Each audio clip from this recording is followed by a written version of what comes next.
We're beginning chapter 15, Logistics Made by Miracle. Historians attribute to Napoleon the statement that armies move on their stomachs. In actual practice, it may have worked the other way around. The army's stomach may have been what made the general move. When the great Genghis Khan captured and pillaged a city, his armies ate well for a while. However, when the food began to run low, Genghis Khan was already looking for the next city to capture. Historians may attribute his conquest to a vast imperial effort, but objective analysis may reveal his sweeping across the cold and hostile landmass of Asia was due more to the need to feed the growing horde of men behind him than to any other one incontestable factor. It is logistics that permits armies to move. When the British Army sat at El Alamein holding the Rommel advance at bay, their failure to attack was more a function of logistics than it was of tactics. Montgomery and his great assistant Alexander knew all too well that once the army moved, it would be absolutely dependent upon a flow of supplies that must remain unbroken all the way to Tunis. They were not about to give the order to move until that flow of supplies was assured. When Patton broke out across the fields of France in his dash for the Rhine and the destruction of the German armies, his fate lay in the hands of General J.C.H. Lee, Eisenhower's logistics chief, more than it did in his tactical wizardry. And so it has been with the CIA. The important thing about the logistics system of the agency is not that it has so much and that it can do almost anything at once with its horn of plenty, but that it has achieved this position without specific authorization and quite generally without the knowledge and approval of the rest of the government, especially Congress. The ultimate control over any agency of the government lies in the purse strings that are held by Congress, yet the agency grows and grows, and Congress seems to have little to do with it and to know little of what it has created. Of course, everyone knows that the CIA has a fleet of aircraft, tens of thousands of people, ships and trucks, overseas facilities, weapons of all types in vast quantities, and almost limitless funds. Almost anyone, especially any member of Congress, can say, I certainly am aware of the fact that the CIA has secret overseas facilities. And another can say, I know that the CIA is mixed up with Air America, the contract carrier airline, in some manner or the other. Another might add, I have visited overseas capitals and I have found that the CIA had a number of people there under cover assignments. And some other congressman might even say that he has heard that the agency gets plenty of money through various secret channels from other government sources. The agency likes to conceal the fact that it has so much under heavy security wraps, whether these facts are concealed for real security reasons or whether they are concealed simply to keep them from the eyes and ears of Congress and of the American public is the big question. Actually, the CIA prefers to keep its wealth under security so that all Americans, including the members of Congress, do not know how much it has and how it got it.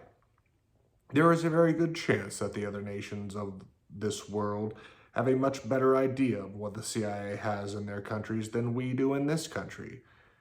They make it their business to know, and we do not. We have just let it happen before our eyes without ever making a real investigation of the facts. If everyone else in the world knows, why shouldn't we? If Greece is the locale of one stockpile and they know what is in it, and if Turkey, Iran, and Jordan have all stockpiles in their countries and know what they contain and where they are, what makes someone here think that they do not talk to each other and compare notes? I'm reading that over again. I messed up the flow.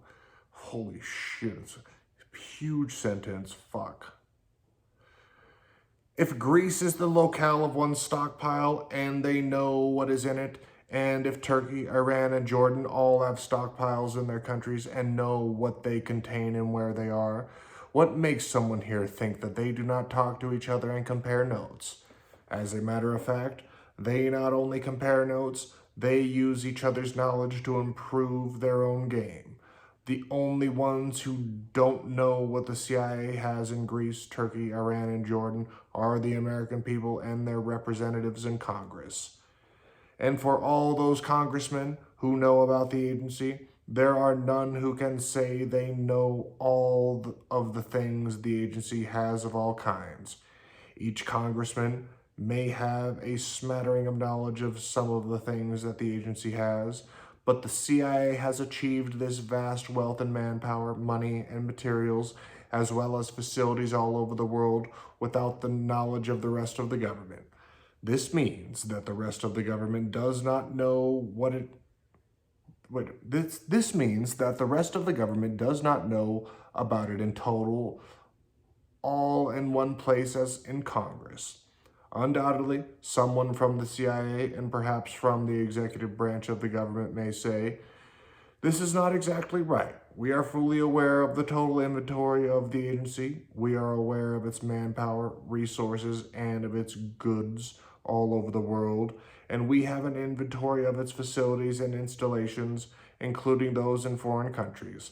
Certainly, there is no need to doubt or to question such a blanket statement of faith. Somewhere there must be a fairly accurate total of what the CIA is supposed to have.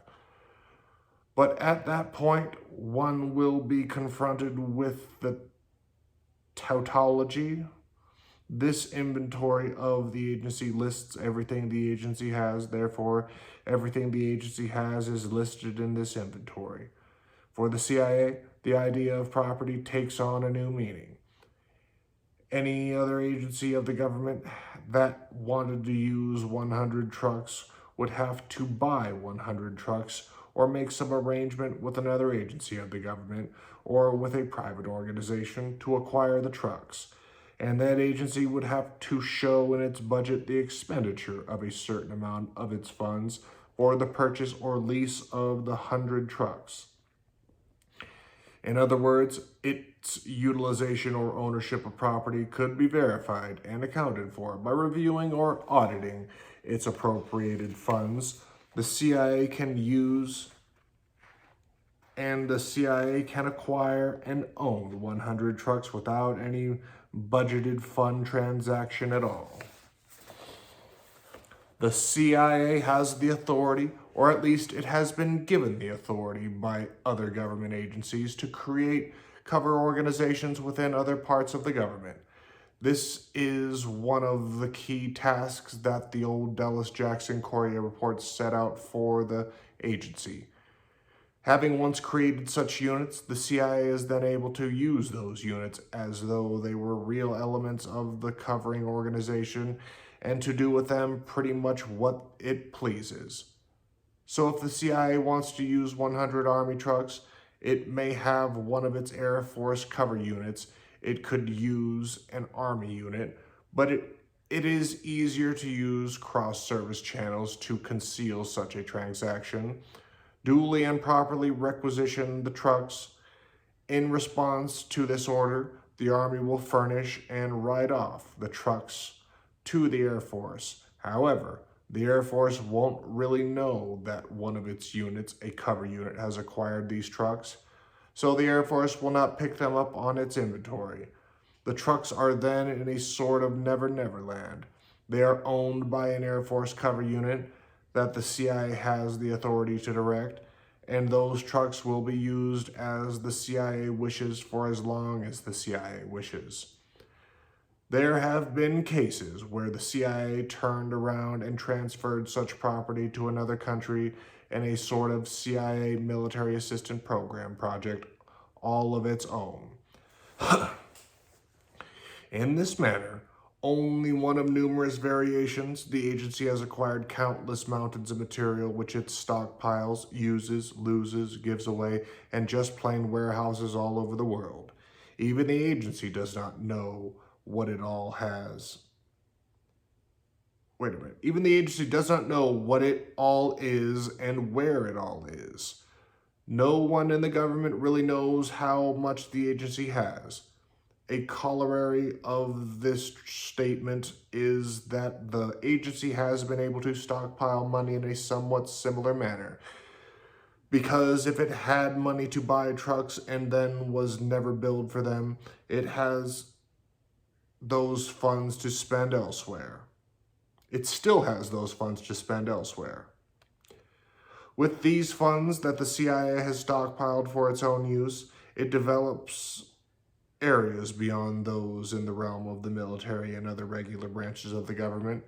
The agency has a wonderful little shop called the TSS. Few know what the TSS really means, but it probably means something like top secret stuff. This shop makes all kinds of James Bond trinkets. It is the place where they design briefcases that will not burn, that will blow up if someone attempts to open them the wrong way, and that will put out long spidery legs if they are released by the agent who is carrying them. And it is the shop that puts a full-blown tape recorder into a Zippo lighter case or a lady's lip rouge container. The TSS shop works on all kinds of unusual and very special weapons, and it works with chemicals that perform all manner of special tasks, Mr. Sidney Gottlieb. It has the finest bugging devices available and the very best debugging facilities. The TSS goes out into the industry and has things made without telling people who have made them or what their uses will be. At one time, for photographic purposes, the agency wanted to develop a brilliant floodlight that could be carried on the wingtip of an airplane in a pod. This light required so much energy to operate it that the normal electrical supply of the aircraft could not ignite it properly. The agency then developed, with the help of a private corporation, a generator driven by a propeller attached to the pod. This small propeller was so efficient that it could drive the generator for the floodlight to illuminate an entire area below the plane. Damn. Although this was a splendid development, it was found that in a tactical situation, the worst thing you could do was to send a plane into a hostile situation, light it up like the sun.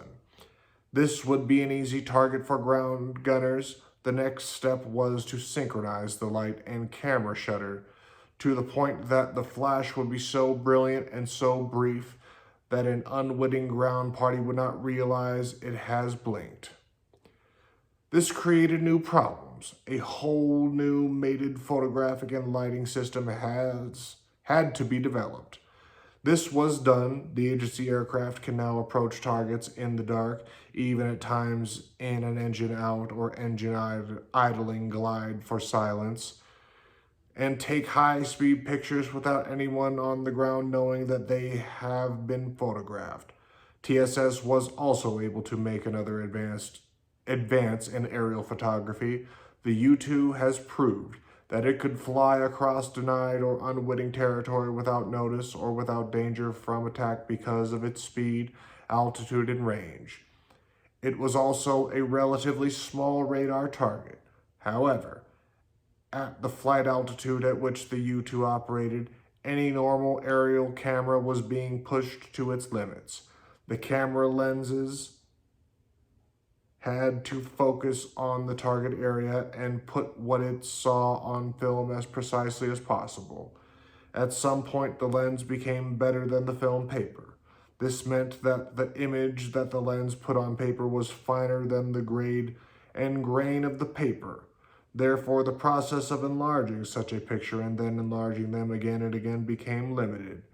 Not because the lens could not accurately transmit the image, but because the paper itself had a grained structure that began to break down the detail after a certain amount of enlargement. But working on this problem, the TSS and its corporate research associates were able to create a means by which enlargement could be carried so far, for example, that it could distinguish between an oval table and a round table of about 4 feet in diameter from the operational altitude of the U-2 or even higher. This became a most useful facility in the days of the U-2, but it had not reached the zenith of its utility until the agency went into space. Now, the spy in the sky orbital laboratories park out in space at about 110 miles mean altitude and take very valuable pictures of the Earth's surface on predetermined schedules or on signals. For example, such pictures of the Chinese atomic energy facilities clearly delineate between drying flats and moist drying flats. The continuing variations give a fairly accurate estimate of the rate of the activity and at the facility. These developments have led to policy problems that this country has not faced up to, primarily because so few people really know about them. They are hardly secret from our enemies, and for that matter, they are not secrets from our friends. They are the kinds of secrets we keep from ourselves in order that secret operations may be continued into the hands of the secret team. For example, the Secretary of Defense Laird has made a strong case before the Congress on behalf of the development of the B-1 supersonic bomber, which the U.S. Air Force states it will need for the defense of the country in the decade of the 80s. As a function of his presentation to Congress, Mr. Laird gave information about a Soviet supersonic bomber, which he said had already been built and flown. As a result of the impact of this information, he drew the conclusion that the United States must get on with a project to build a bomber that would be equal or even better than the Soviet bomber. In support of what he had been saying about the Soviet bomber, he gave sufficient details of that new plane to artists to permit them to arrive at a suitable pictorial representation of it. A copy of this artist's conception of the Soviet bomber appeared in an issue of Time magazine and was used in that periodical as the basis for a strong article in support of a crash program to build an American supersonic bomber without delay. This whole process, which most Americans will recognize as a familiar pattern, used for submarine supercarriers and for missiles, is intended to make everyone believe that we are behind the Russians and that we must catch up. We must close the bomber gap. To the tune of an opening request for $11 billion, Congress is supposed to vote for the production of this bomber based on the information given in limited fashion and upon a poor picture of an alleged flying aircraft. When the stakes are so high and so costly, it is time that the intelligence community and the Department of Defense give up this facade of secrecy. Everyone knows that the intelligence community uses cameras of great ability and that they use orbiting laboratories from which photographic canisters are dropped for recovery and development. And everyone knows that these orbiting laboratories take pictures of Soviet territory and of any other territory desired. None of these things would be done if the pictures were not excellent and if they were not getting an excellent product. Therefore, if the intelligence community has hard information about the bomber, which includes photographs of that bomber, why should it not be shown the actual pictures of that bomber to Mr. Laird, or to the President, or to Congress, and most of all, to the American public and to the whole world? What possible case can be made for keeping such things secret, especially when they are asking for $11 billion? Is the reason they do not show these pictures to Congress the fact that they do not have these pictures? And if they do not have these pictures, why not? Is it because they have not been... Wait a minute. Is it because they have been unable to find the bomber and to get a picture of it outside its hangar? Or perhaps their conjecture about the bomber is a bit premature, and the bomber is perhaps only on the Soviet drawing boards like too many American bombers? Of course, there are technical problems. An orbiting photographic laboratory can only take a useful picture of such a bomber at a certain optimum time in its orbiting periodic cycles, and an orbiting lab can be tracked by the Soviets, and they can hide the bomber whenever they know a satellite, suspected of being a photographic type, is due to fly by. But by the same token, there are tactical things that the intelligence community can and should be doing to get such pictures anyhow. They are not established to get second best pictures or none at all. If the long ears of electronic intelligence and of other sensors tell us that the Russians are flying a new supersonic bomber, then there are other ways of getting its picture and of getting so much concrete information about it that we do not have to depend upon incomplete data. This is what an intelligence agency should be for, instead of a lot of other things that it would rather be for. Such frankness, openly discussed and openly aired, would give up nothing to our enemies and would, in the long run, improve the total program. It would be most helpful, and it would save billions of dollars. However, so many of these things that the wonders of the U.S. industrial capability have developed for the CIA and for the TSS have been kept under wraps. Not so much because some form of secrecy has been established that makes this reasonable and correct, but because the security shield leaves room for maneuvering when the secret team needs to create a story that intelligence, for the time being perhaps, cannot actually support. Furthermore, if the huge spy satellite program were to be brought out into the open as a routine technical achievement, which it is, it might better be operated by NASA or one of the services than by an element of the intelligence community. Much can be said for the merits of the TSS side of the agency. The ability of the intelligence community to develop truly remarkable equipment and to extend the reach of surveillance and knowledge has been really magnificent. However, just as one would like to commend the community for having done something well, one realizes that the human factor has crept back in and beclouded the issue again by throwing up artificial barriers about these developments and by keeping them under wraps so that the controlling members of the big game may be able at one time or another to spring facts as surprises and at other times to spring surprises with or without the facts. And no one anywhere will be in a position to know otherwise, including, as President Truman has said, the very President and Commander-in-Chief. What is so miraculous about the agency's logistics system is that it has grown to such a tremendous proportions in spite of the fact that the National Security Council directive specifically stated that the CIA should not have men, money, or materials to pursue operations unless and until the CIA has been directed to carry them out by the National Security Council in the first place. During the early 1950s, the Council was in the process of issuing a directive, a revision, and an updating of the old National Security Council Intelligence Directive 10-2, which would authorize the CIA to carry out special operations when directed by the National Security Council.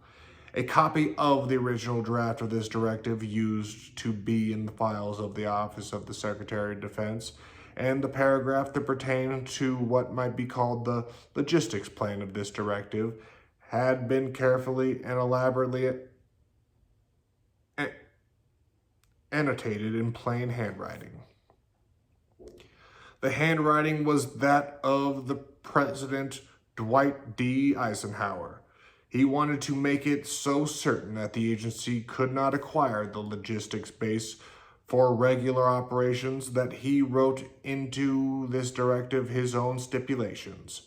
When the final draft was published, these stringent stipulations were still there, and they required that whenever the agency was directed to carry out a special operation, It would be instructed, as a function of the same decision of the National Security Council, to request assistance from one government agency or another, and that this assistance would be granted from time to time, and would not be kept by the agency for use from one operator to another, for one operation to another, excuse me. And this assistance would be granted from time to time and would not be kept from the agency for use from one operation to another. In other words, Eisenhower prohibited the CIA from stockpiling material for clandestine operations.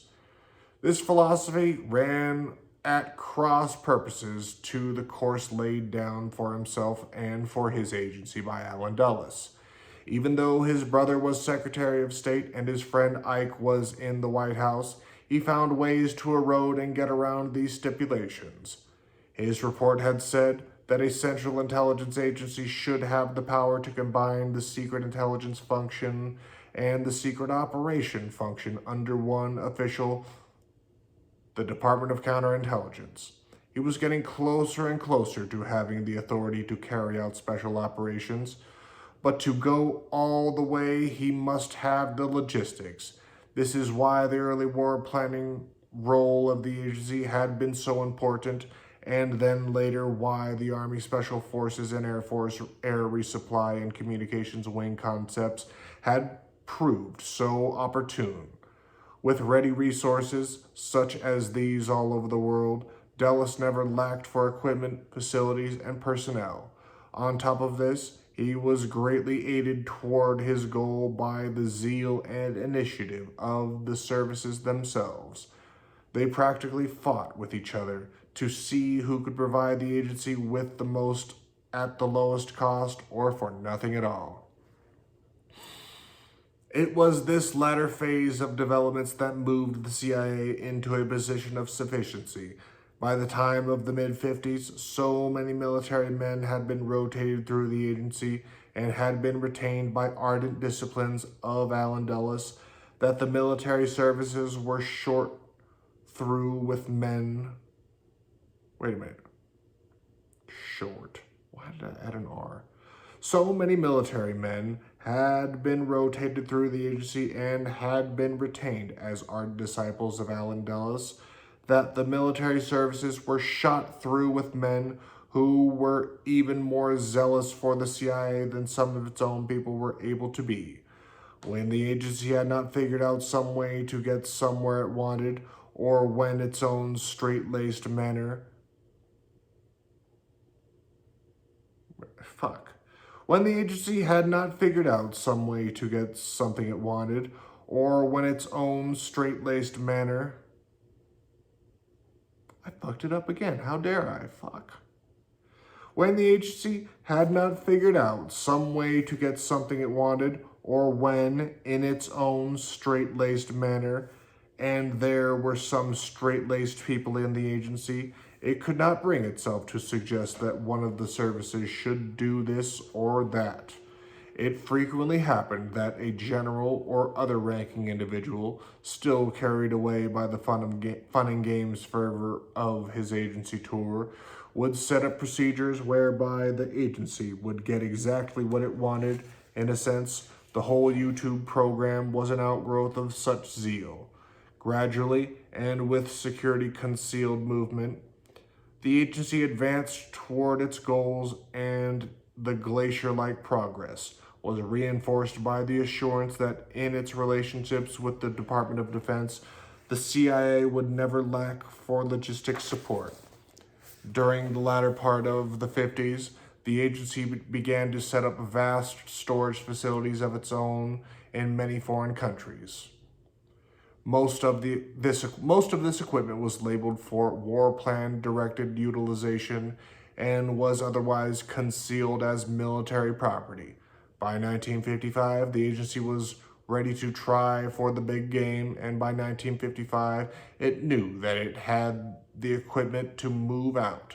Although the National Security Council directives had not been changed in that respect, no one had noticed the movement of the glacier as it slid along toward its Dulles-inspired goals. and by 1955, the agency was more than the CIA. By that year, the quiet intelligence arm of the president had been diverted into a vast operational organization, and its direction had passed from the limited control of the department.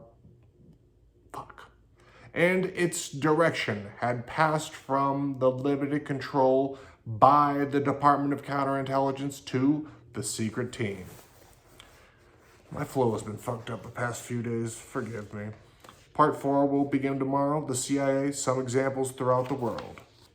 That's chapter 16, Cold War, the Pyrrhic Gambit.